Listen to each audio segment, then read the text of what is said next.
Hello, welcome back. Stancil Wealth Planning Podcast. Appreciate you joining me. I'm your host, Cody Stancil, financial planner.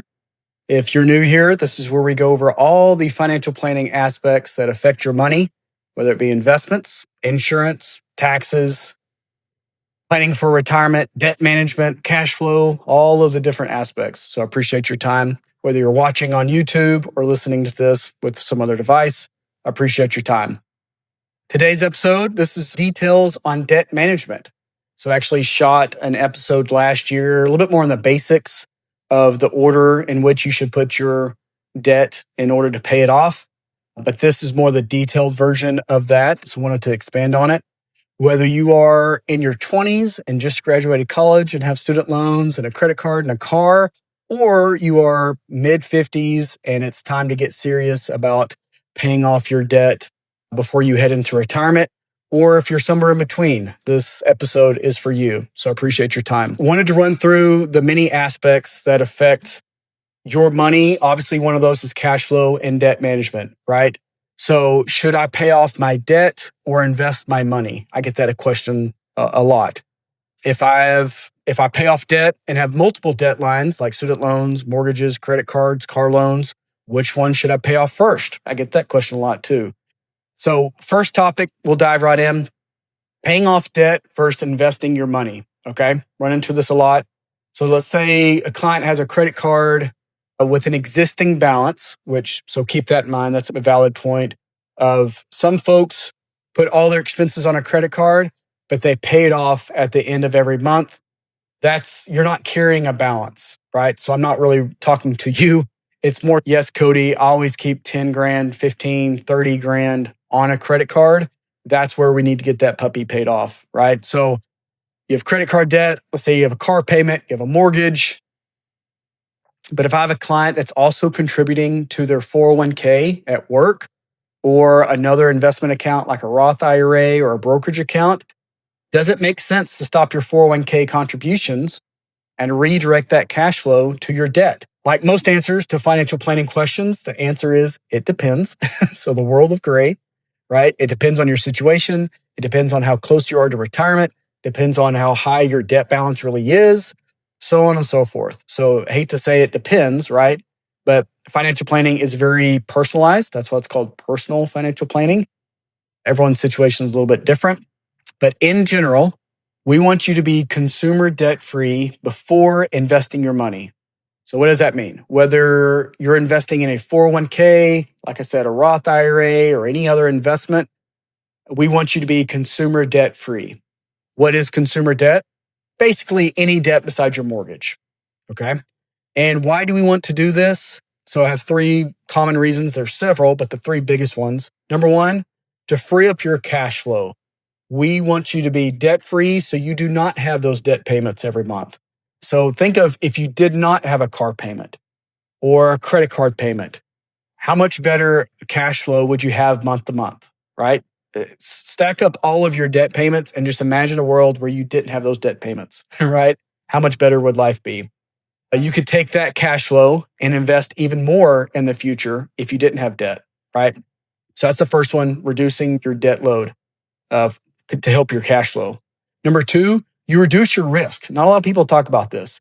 Having debt is fine when things are normal, right? It's not a problem until it is, right? So if you're unemployed, life is normal, everything is great, then that's fine having some debt. But as soon as you have an unexpected medical event or a house repair, or God forbid you're laid off, or some of these catastrophic things to your cash, now you don't have an income, or maybe you have a reduced income if your spouse is still working, that debt will now keep compounding and have even a bigger impact and a bigger problem down the road.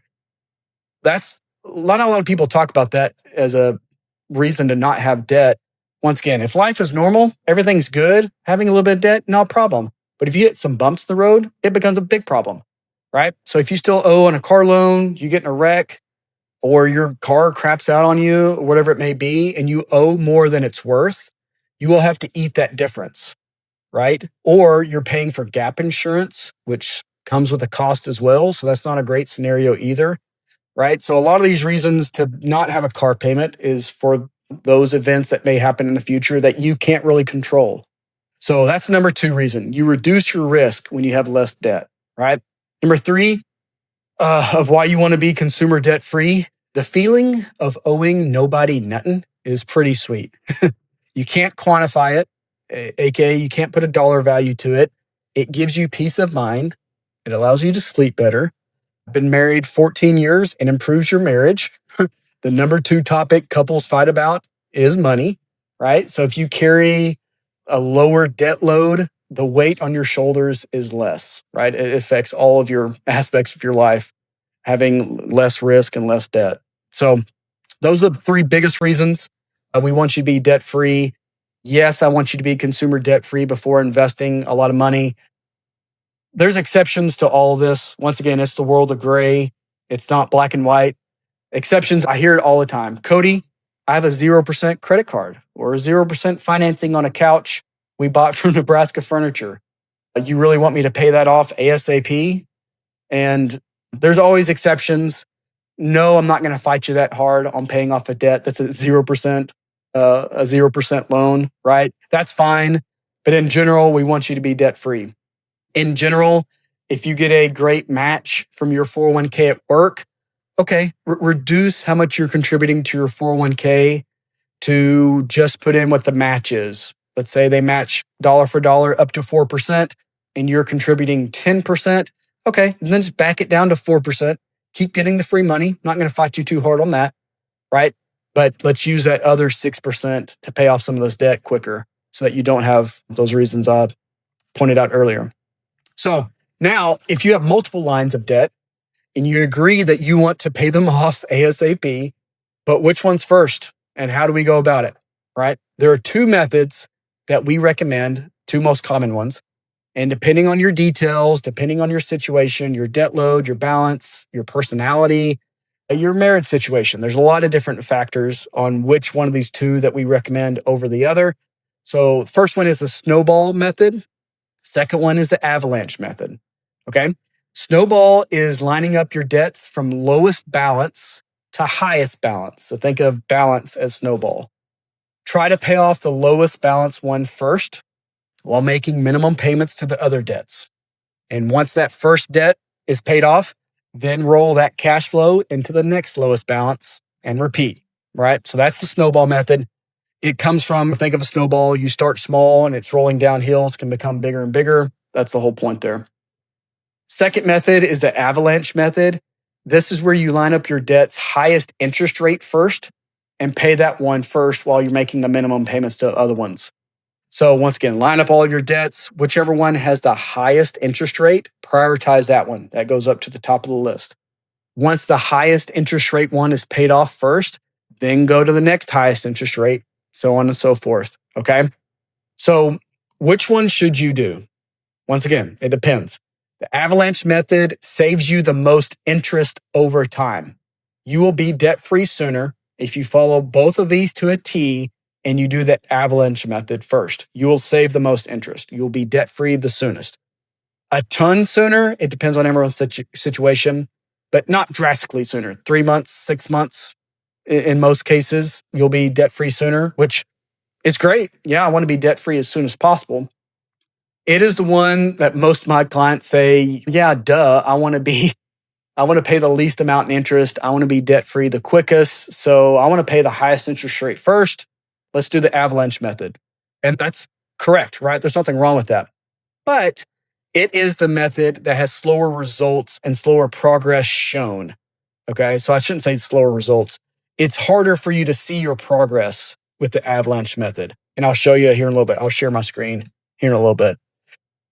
The snowball method pays off debt faster, but costs you a little bit more in the end, since sometimes you may be making only the minimum payments to the highest interest rates debts. So it causes them to accumulate quicker. So the snowball method is more of a psychological, let's have some victories along the way. Let's have the smallest balance paid off first, right? That way you have less debts. I used to have 4 debts, now you have 3 debts, and you accomplish something faster. So in the end, a lot of clients stick with the snowball method, whereas a lot of clients quit on the avalanche method because they're not seeing the results as quickly, right? So that's the biggest difference between the two. Once again, I'll go through a visual. So I'll share my screen. I apologize if you are listening. I'm sorry. You may want to hop over to YouTube to see what I'm showing here, and vice versa. If you are watching on YouTube, I may talk slower or over explain the spreadsheet I'm about to show, because for those that are listening that can't watch, I'm going to give a little bit more detail. All right. So let me share my screen here. Okay. So I have a spreadsheet here, and I have different tabs showing you the snowball method, avalanche method. These are first month, right? So here is the snowball method. Let's say you have 4 lines of debt. You have a personal loan of $1,000. That interest rate is 9%. Once again, these are fictional people. I'm making them up, but from what I see, 9% interest rate. So a 9% interest rate on a $1,000 loan, what's the annual interest dollar-wise? What's it costing you? $90 a year, right? And I just made fictitious minimum payments for these amounts over here. So you see these 4 different loans: a personal loan, a student loan, a credit card, a car loan. Let's add it all up, and let's say you have $49,500 of debt. Notice I don't have your mortgage on here. Once again, this is just a consumer debt. Let's pay it off as quickly as possible. Your mortgage is a different animal. I'll have a different episode about that later, of how to be on track to pay off your mortgage as soon as you want to be. $49,500 of debt. Your annual interest, just with all these different interest rates. Credit cards, let's say your credit card is at 23%. I've seen credit cards at 28%. If you are in your 30s, 40s, 50s, this is not going to be news to you. Avoid credit cards like the plague. The interest rates are ridiculous, right? Even no debt is good per se, but student loans has a reward. Got you a degree, hopefully, and is the reason that you're earning more money. It has a purpose. Our car loan, you're using the car. You need a car loan. There's other reasons. Credit cards, just avoid them as much as you can. So all in all, with these interest rates and how much you're paying in interest a year, notice this, $53 a year of just interest. Those aren't your payments. That's just accumulated interest every year. So as long as you have to be paying at least $6,200 a year to even make a dent in your balance, because your interest is accruing by this much. That's over $500 a month. That's a big deal, right? So be aware of this. Is why one of the reasons we want you to be debt free as soon as possible. So notice here the snowball method. I have all these balances lined up from smallest to largest, right? So let's say you have $2,000 a month to pay toward these debts. Okay. Here's your minimum payments. Your student loan minimum payment, $160. Your credit card minimum payment, $130. Car payment, let's just say your actual car payment is $650. So those 3 combined, you're going to be paying $940 for those minimum payments on those 3 debts. Oh, but we have, in my fictitious scenario here, $2,000 a month that you can throw toward debt. So $940 of that $2,000 a month will be going to the minimum payments. The other $1,060 we can throw at the very first debt, right? So make your minimum payments, whatever's left over, pack your first debt, okay? Notice here, if we pay $1,060 toward this $1,000 loan, it's going to be debt free. So this is the first month scenario. Notice your balance is $49,500. The snowball method, month 2, you won't have a personal loan balance, right? You have it paid off. So this is the point where now we only have 3 debts that we're dealing with instead of 4. So a lot of folks stay with the snowball method because you get quicker results. Now you're making your minimum payments to these bottom 2 here, right? You won't have a minimum payment on the student loan. So now you have $780 of minimum payments. Now we get to roll $1,220 toward this student loan. And in 3 or 4 months, we'll have that puppy paid off, right? So you see how the snowball, it starts accumulating. And this is where a lot of people stick with the snowball method more, because oh, I used to have 4 debts and now I have 3. And then 3 or 4 months later, now I have 2. And you start to see results a lot quicker. Okay. So that's where a lot of people stick with it. Now come to the avalanche method. Same scenario, same debts, same balances, same interest rate, same everything, right? $49,500 debt.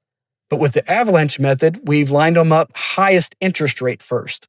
So notice here, our credit card is what we're going to attack first because it's what's costing us the most in interest every year. Okay. So same methodology. We're making minimum payments. And let's see here. Make this one here. We're making $960 of minimum payments to these bottom 3 loans, which once again frees up $1,040 in what we can throw at the credit card every month. Notice how if we make $1,000, $1,040 payments every month on a $16,000 credit card balance, you notice here the balance is going to go down every month, but it's going to take us 16, 17, 18 months maybe with interest to actually have your credit card paid off, right? So you're going to have these 4 debts for a year and a half maybe. And so that's where a lot of people with the avalanche method, they don't see the results. They still have 4 debts. Yes, your balance is going down, but you still have those same debts. And so it feels like you're going nowhere. You're not really making as much progress. So from my experience, when people choose the avalanche method, they give up easier. They just don't see the results, right? Snowball method, it's going to cost you a little bit more in interest over time, but you stick with it more from my experience, from what I've seen from clients. So the avalanche method, second month, once again, we made $1,000 and 60 months or $1,050 of payments. But once again, it still has an interest rate, so it accrued interest that month. So notice here, at the end of the second month with the avalanche method, we still owe $48,021. With the snowball method, we still owe $48,740. Notice here, you owe less. You made more progress with the avalanche method in month 1, right? You're about $53 ahead of where you'd be with the snowball method. So some people look at that and say, great, I want my balance to be as low as possible. I want to be done as quickly as possible. But you see what I'm saying to you, it appears your progress is better with the snowball method. Okay. So once again, if we can get this knocked out as soon as possible, everyone is different in how you go about it. Once again, I professionally see more client success with the snowball method. If this sounds silly to you, I have a lot of clients that there's something about people feel more pride in the avalanche method. Yeah, I'm not that stupid. I'm not going to do any other method. I'm going to pay the least amount of interest and have it paid off as quickly as possible. And that's fine. But the example that I use, if you want to get in shape and you want to lose weight and feel better, you start working out, you're eating, you step on the scale 2 weeks in and you see no change in your weight. So you say, okay. So you keep working out, you keep eating, and then 3 weeks after that, you weigh yourself again, and it's still the exact same number on the scale. You are going to give up. That's just how it is. If I go on a diet and I'm working out hardcore for 6 weeks straight and I see no progress, you're going to give up. Or you're going to slack on your budget or slack on your diet or not go to the gym as much. You're going to mentally give up, right? And that's what the avalanche method is. You don't really see results for a long time. You still have 4 debts. You're still going through all of that. So that's the best example I can give. If you trust the process, maybe you're in your 50s and you've said, Cody, enough is enough. I've always had debt. I'm mature enough. I'm serious enough. I'm going to get this debt behind me. And you trust the process, then go with the avalanche method, attack it hardcore. You're going to end up on top quicker with that method. But if you're on the fence, you're not really taking it seriously, I always recommend the snowball method to clients because they see the reward sooner. Hope this helps. As always, everyone's situation is a little bit different. Everyone's balance of these debts is a little bit different. The interest rate is different. The minimum payments are different. Your situation, maybe you're married with 2 incomes, or you're single with 1 income, or married but only have 1 income. Everyone's situation is a little bit different, right? So if you have any questions, If you would love to meet up to go over these details, I'm free at any time. Please reach out to us. Cody at stanselwealth.com is my email, or you can call us 469 606 2040. Thank you guys. Have a good rest of your day. Thank you for listening to the Stansel Wealth Podcast. This podcast is for informational and educational purposes only. It is general in nature and may not apply to your specific situation. Please consult with a professional before acting on any information shared in this podcast pertaining to financial, investment, legal, or tax advice. The views expressed by Cody and his guests do not necessarily represent those of Charles Schwab, Victory Financial Group, or any other organization.